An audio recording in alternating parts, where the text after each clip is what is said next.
Greetings, brave souls, to another chilling tale from the Nightmare Maestro.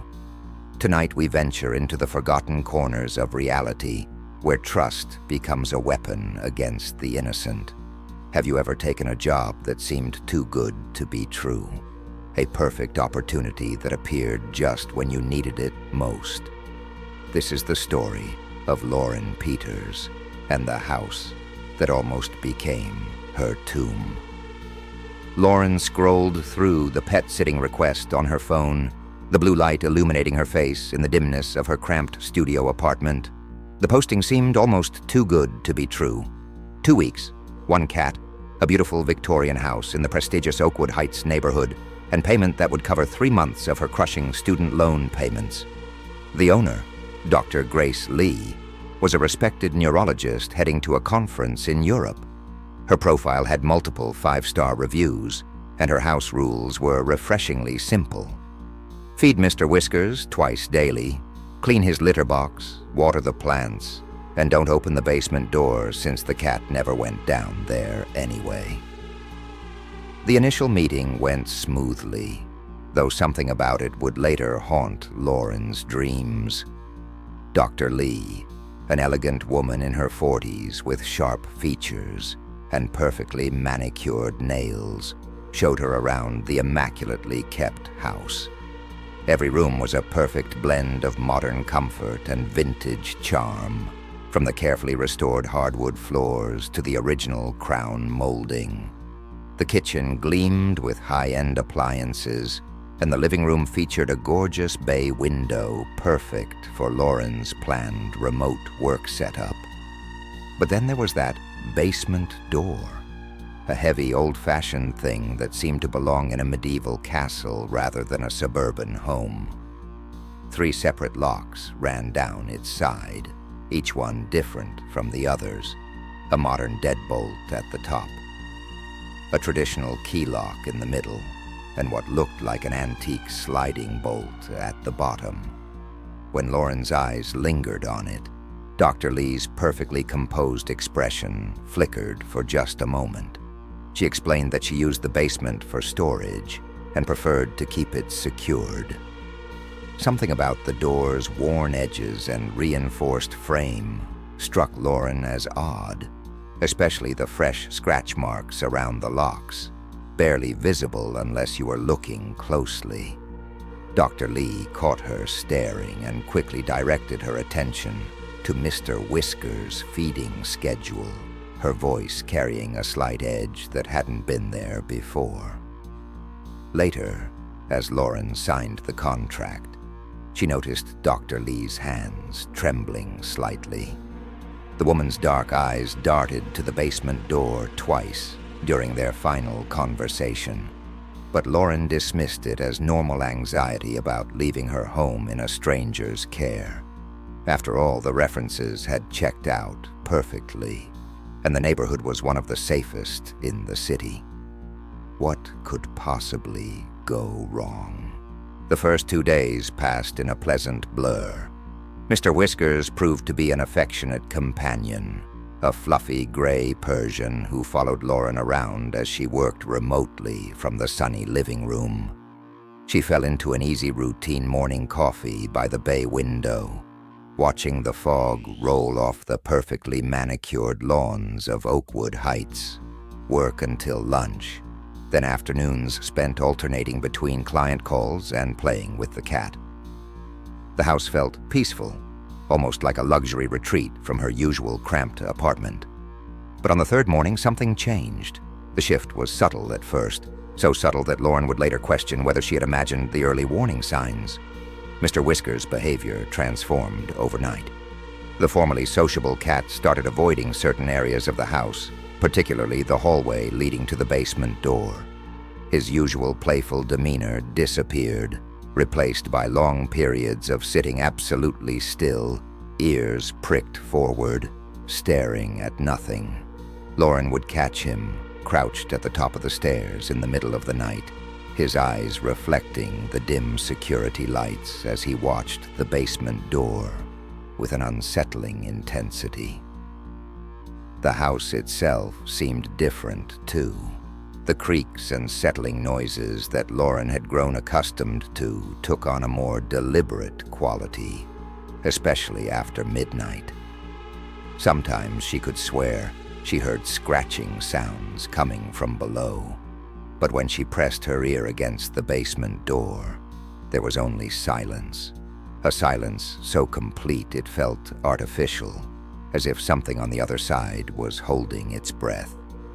The morning of the fourth day, she noticed something that made her blood run cold. Tiny scratches on the basement door's frame that hadn't been there before, as if someone had been testing its strength. When she touched them, fine wood shavings fell to the floor, confirming their freshness. That afternoon, Lauren tried calling Dr. Lee to ask about the scratches, but the call went straight to voicemail. The doctor had mentioned poor cell reception in Europe, but something about the automated message seemed off. The voice was slightly different from what Lauren remembered. She tried to shake off her growing paranoia, telling herself she was letting an overactive imagination run wild. Yet she couldn't help but notice that Mr. Whiskers had started sleeping pressed against her bedroom door at night, as if standing guard. On the third night, around 2 a.m., Lauren jolted awake to the sound of frantic scratching. It wasn't the subtle noises from before. This was desperate, urgent, like something was trying to claw its way through wood.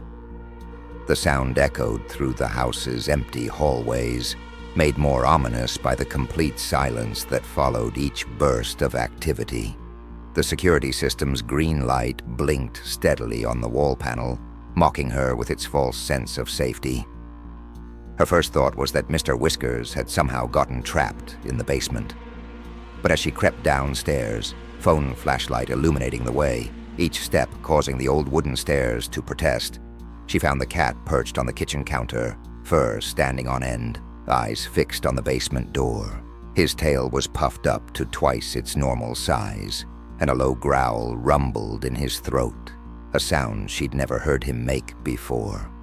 The moonlight filtering through the kitchen windows cast strange shadows on the walls, making ordinary objects take on menacing forms.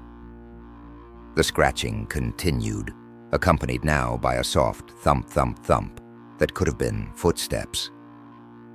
Lauren's hands shook as she approached the door, her sock-clad feet silent on the hardwood floors.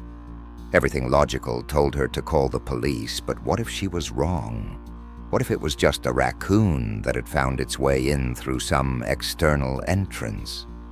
She couldn't bear the thought of embarrassing herself, or worse, disappointing Dr. Lee by causing a scene over nothing.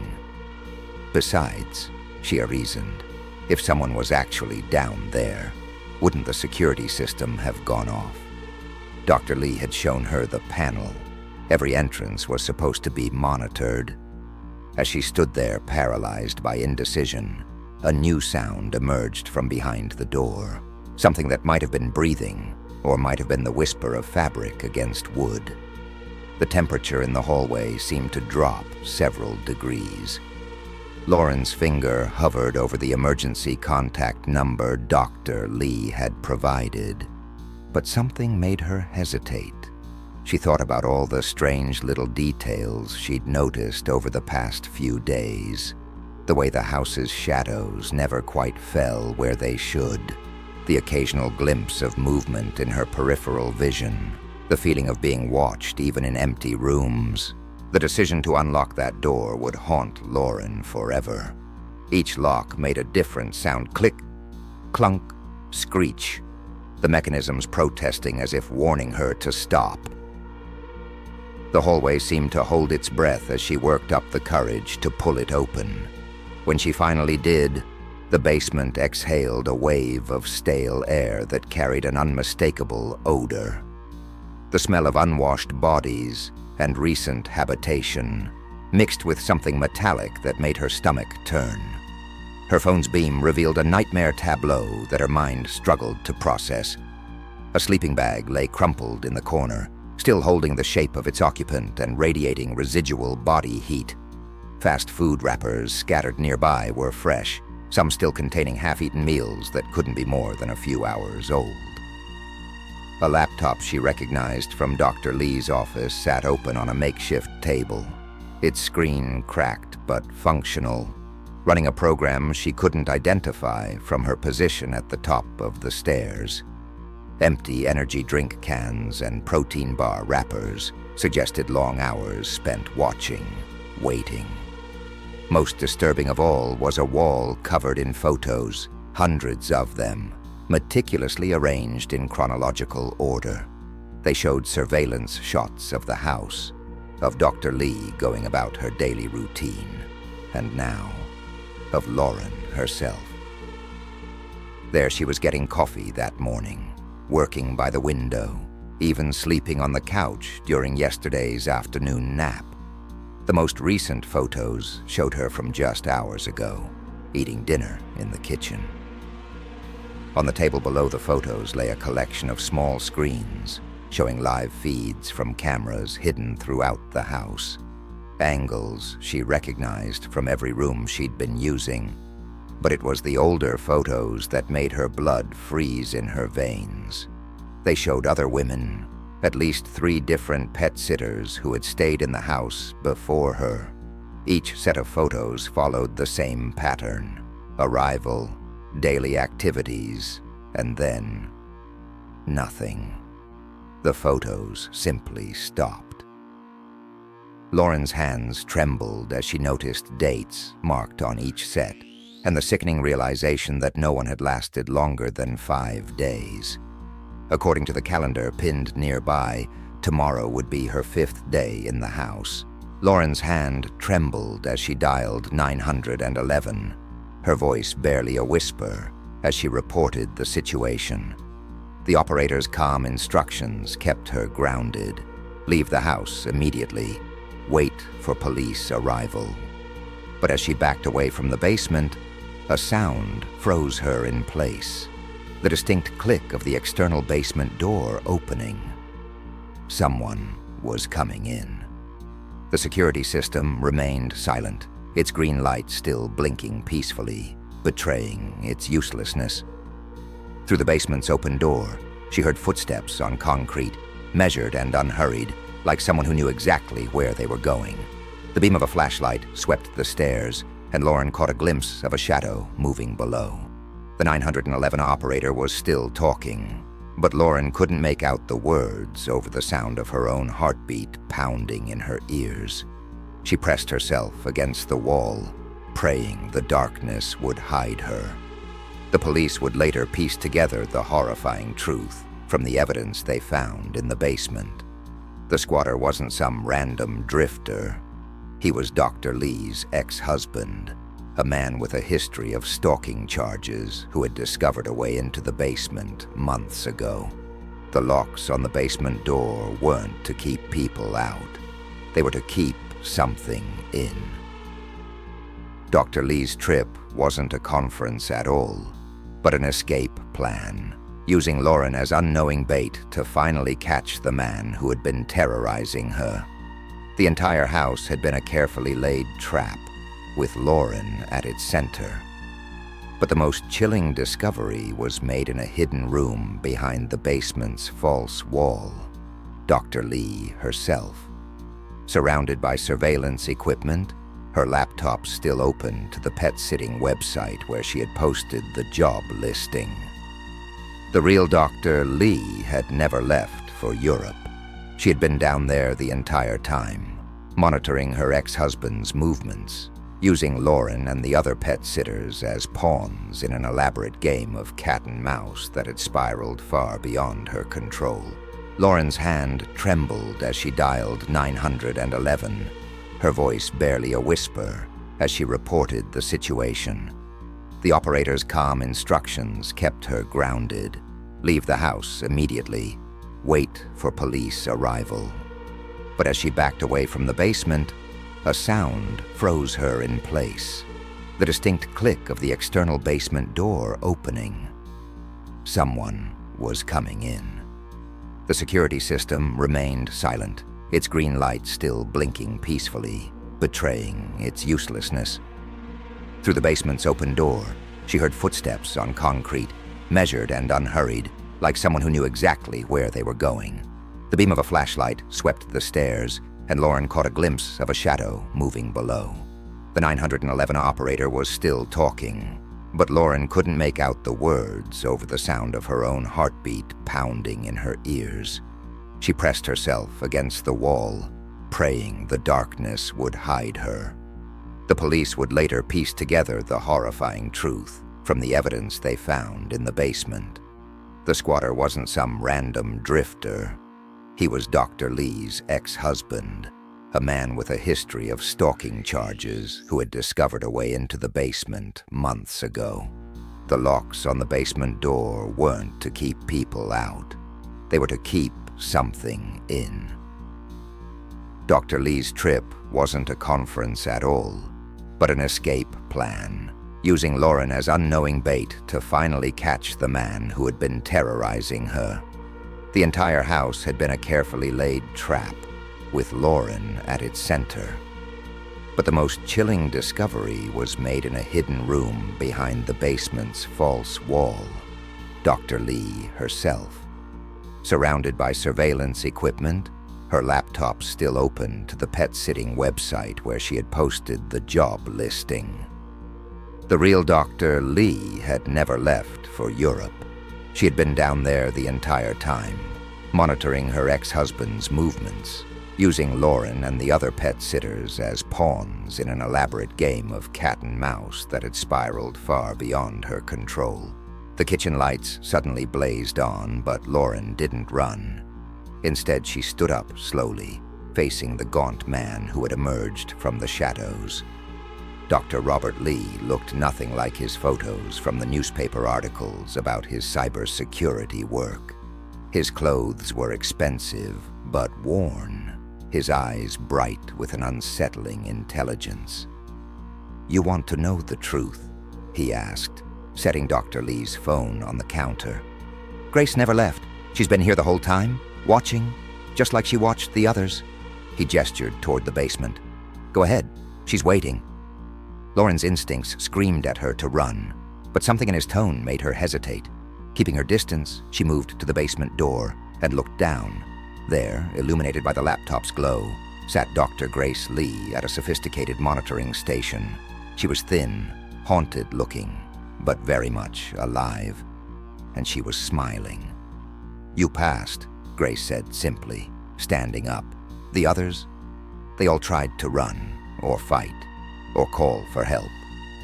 But you opened the door. You looked for the truth." She walked up the stairs, her movements precise and controlled. "Do you understand what that means, Lauren?" The horrible realization dawned slowly. The photos on the wall hadn't been tracking victims. They were documenting candidates.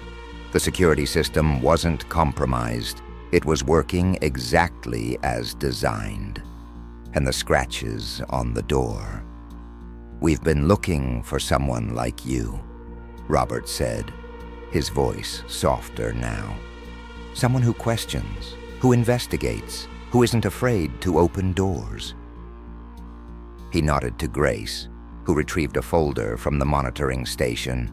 Inside were photos of other houses, other basement doors, other families who had no idea they were being watched. "There's a whole network of them," Grace explained, her eyes fever bright. "People living secret lives in the spaces between, watching, testing, looking for more like us." She held out a key ring, identical to the one Lauren had been given for pet sitting. "The question is, are you ready to see what's behind the other doors?"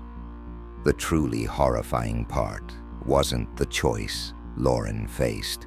It was the realization that some small, dark part of her, the part that had chosen to open that basement door in the first place, already knew what her answer would be. Subscribe for more chilling tales from the Nightmare Maestro.